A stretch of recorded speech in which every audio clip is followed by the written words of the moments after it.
Welcome to Birth from Within, where inner wisdom meets grounded preparation. We're here to share raw, real birth stories and offer the insight and tools you need to move through the system with courage, clarity, and authority. You are made for this. Your body knows what to do. This podcast is the heart work of a nurse and a perinatal chiropractor, women who have walked our own birth journeys, and now we walk beside you. In each episode, we share practical tools, grounded wisdom, and deep reverence for your body's design. Let's return to the root, because birth doesn't start in a delivery room, birth starts from within. Welcome to episode 1 of Birth from Within. We are so excited to be here with you and talk about birth and postpartum and a different way to bring babies into the world. We just wanted to start by sharing a little bit about the how and why of this podcast and why we care so much to have these conversations. Yes. So, we met each other because I'm a chiropractor. You were bringing your little girls. You had some care too. And then one of those days, how did the question came in? Because I said, what? Are you a what nurse? I think you were saying about your wishes of writing a book. I knew Myra because she was our chiropractor. So when we moved here, we had a friend that saw her. I think you checked a couple boxes for things we were struggling with our youngest, and in shifting to moving to a new place, growing pains. So I think we saw you for almost a year. Yes. And then for me, I'd been nursing a long time, so I needed some TLC. So we went for a year and then stopped going. And then this year I was in a car accident in January. So I started seeing your husband for care as recovery for that. So then I was in twice a week all the time. And occasionally we'd bump into each other. We crossed paths leaving the one day and found out that you were in the same kind of networking sphere. So I'd been going to these events trying to network for our photo and video business. Yes. And it turned out you were going to the same group because of like a My mastermind friends, type that you were in. I remember leaving and Myra just said so what are you trying to accomplish with these groups? Like, are you just trying to build your business? I said, yes, I am. But it's hard because I feel like we're in such a pivot of, yes, I want to grow weddings, but I'm very multi-passionate and really care a lot about birth. And I was a former postpartum nurse and I really want to tell the stories. And she's like, what? She's like, that's my passion. I've been wanting to do something there. Yeah, about birth, about pregnancy, just about how we can change and bring babies. Yes. Like into a better, a more conscious world. Yes. And that's where I think you have to search so hard for education, and there's such a disconnect. Like, I know I grew up so disconnected from birth. I thought breastfeeding was like, I don't want to say gross, but not something I cared to see. So the learning curve to having a baby was so vast. And then I grew so much through the experience of having babies at home and realizing my capabilities and the confidence I grew.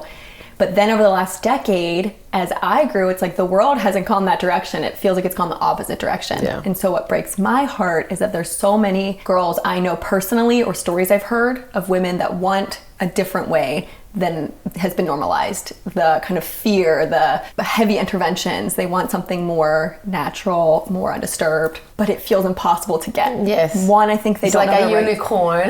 Yes.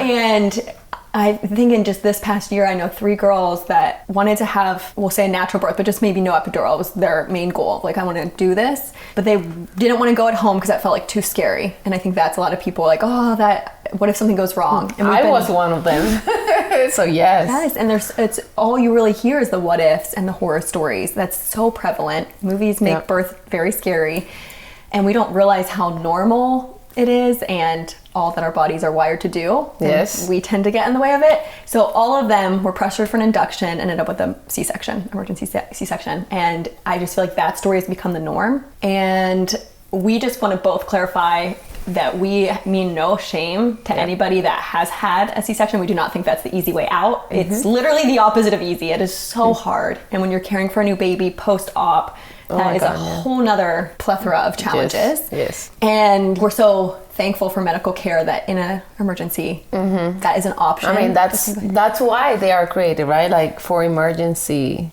Yes.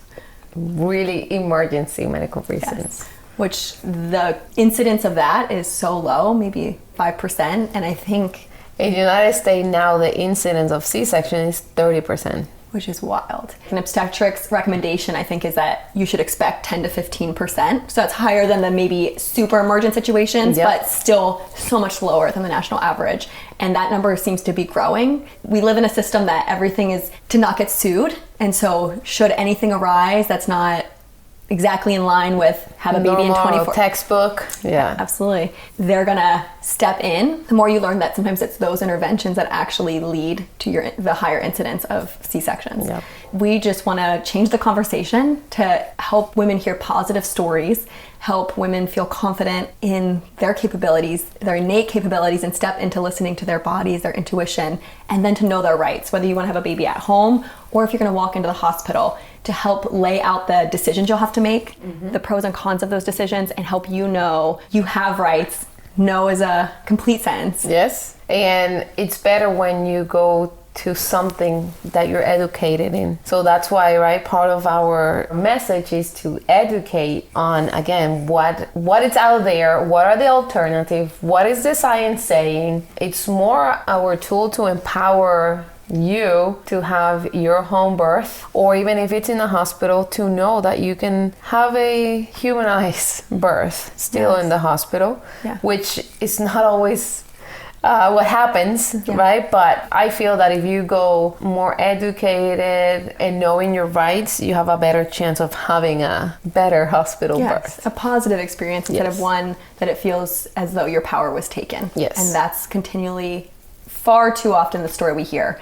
You might not want this, and that's okay that it's not for you, but if you want something different, we would like to help you be able to step into that. Just to explain, right, like kind of our vibe, I don't know if that word is. Yes, what to expect. Okay, what to expect. We're gonna have birth providers come in and share their thoughts, get in this new conversation. We're gonna interview a lot of moms that have given birth in hospital or at home and their experiences.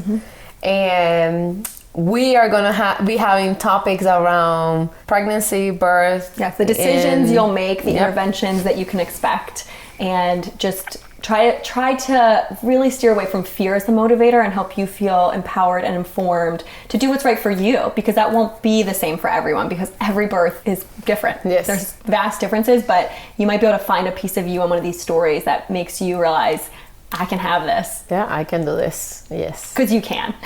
And we're so excited for you and your journey into motherhood, into empowered birth. Because birth happens from within.